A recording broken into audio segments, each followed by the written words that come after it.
Acinetobacter. Ya. Nah, Acinetobacter ini itu adalah bakteri ini lain ya. Jadi ini jangan jangan dikaitkan dengan 3 kuman yang awal yang saya tadi jelaskan. Jadi ini adalah bakteri-bakteri yang berikutnya ini bakteri-bakteri yang sering menyebabkan infeksi di rumah sakit ya. Infeksi di rumah sakit, nah, infeksi nosokomia dan lain-lain, infeksi healthcare associated infection dan lain-lainnya itu.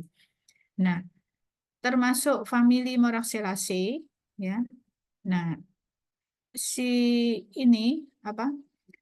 Acinetobacter spesies ini itu yang paling paling dideteksi, yang paling eh, sering dideteksi dan menyebabkan infeksi di rumah sakit itu yang ini, Acinetobacter baumannii yang merah. Nah, ternyata Acinetobacter itu adalah bakteri yang sebetulnya lingkungan, bakteri lingkungan. Dia banyak di tanah, air, dan alat-alat makan. Ya, jadi itu bakteri lingkungan. Cuman kalau di rumah sakit itu dia bisa nempeli di ventilator kalau kurang bersih ya, humidifier, kateter dan lain-lain. Nah, ternyata Acinetobacter itu 25% itu orang dewasa sehat membawa Acinetobacter ini di kulitnya. Jadi kalau kita tidak menerapkan hand hygiene yang baik, kita bisa menularkan Acinetobacter ini ke pasien kita. Hati-hati ya. Karena bakteri ini sangat luar biasa karena dia itu menyebabkan eh, bakteri yang termasuk yang MDRO, multi drug resistant organism ya. Nah, 7% itu ada pada kita kadang-kadang bisa membawa 7% Acinetobacter itu pada farinks kita ya. Jadi hati-hati, kita bisa menularkan ke pasien kita. Kalau yang imun sistemnya baik, ya tidak akan menyebabkan infeksi. Tapi kalau pada pasien, ya pasiennya bisa tertular. Nah, Acinetobacter ini semuanya itu adalah strictly aerob, ya. Nah, bentuknya itu kokobasil, bisa rod shape, ya, form, ya. Terus dia bisa gram negatif. Nah, cuma hati-hati, Acinetobacter ini itu bisa menahan kristal violet pada vegetatifnya, sehingga mirip dengan bakteri yang gram positif. Jadi tahan terhadap dekolorisasi. Nah, sehingga Acinetobacter ini seringkali terjadi misidentification, mengecohkan microbiologist. Ya, jadi dia tuh bentuknya Diplococcus, harusnya Diplococcus gram negatif. Ya, mirip dengan Neisseria. Neisseria itu Diplococcus gram negatif. Cuma kalau Neisseria itu oksidasenya positif. Kalau Acinetobacter oksidasenya negatif. Ini gambarnya kalau di cat ya. Nah ini Diplococcus bentuknya kokus ya, gram negatif. Diplococcus susunannya. Nah dia itu gampang tumbuh di media-media yang umum, McConkey gitu tumbuh dia ya. Nah cuma beberapa strain Acinetobacter itu dia tumbuhnya di suhu yang agak tinggi 44 derajat Celcius ini ya. Kalau mau diidentifikasi pakai alat yang canggih ya lebih gampang lagi ya. Cuma kalau yang pakai uji biokimia yang pakai metode konvensional ya hasilnya seperti ini ya. Jadi dia non laktos fermenter, terus habis ini hasil-hasil uji biokimiawi yang lain.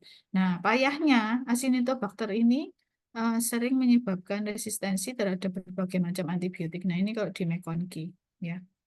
Jadi ada multi drug resistant, extensive drug resistant, sampai pan drug resistant. Nah, ini gambarnya koloni Acinetobacter baumannii. Jadi kelihatan kalau di McConkey kelihatan ungu-ungu begitu. Padahal dia non laktos fermenter ya. Kadang-kadang membingungkan juga bagi microbiologist. Nah, ini kelihatan di pengecatan ini itu seperti gram positif, padahal dia gram negatif. Jadi kuman ini pandai sekali. Nah, terus ini uji oksidasenya negatif, ya.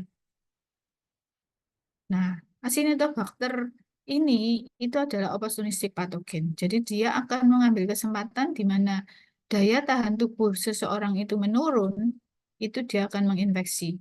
Jadi dia menyebabkan infeksi nosokomia.